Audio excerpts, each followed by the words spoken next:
guys, Cheyne Boyd here. I'm the owner of Yamaha Park4MX down in Broadmeadows in Victoria. I've had the track now for 5 years. I've built it up a fair bit since the previous owner. So I was a professional racer for 14 years, and then the opportunity came up to buy Broadmeadows, and I just at the time knew that that would suit me perfect. 6 months later, I was lucky enough to get the keys and go from there. So we have a 50 track, junior intermediate track, and a main track. So on the main track, it does cater for all levels. If you're the lower sort of scale, just learning, building up your confidence, everything's rollable. As long as you stick to your line, you sort of don't get in the way. The jumps on the track might look a little daunting, but they're actually not. They are a higher up ramp, but everything's tabletop, nice and wide, plenty of space.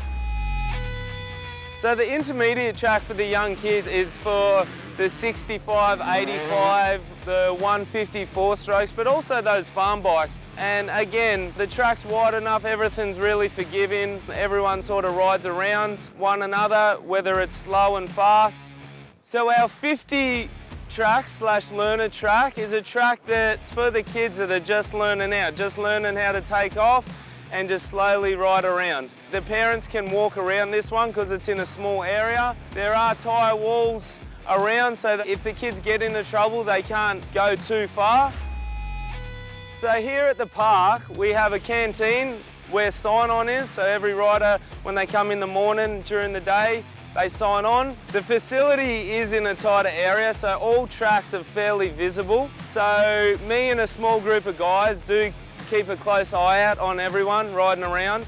Obviously there's clear signage to sort of point people in the right direction and also explain the rules a little bit. It's a family-friendly facility and we want everyone's experience here to be a good one. So if you don't catch me riding around Yamaha Park4MX, I'll see you at AusX Open, November 30.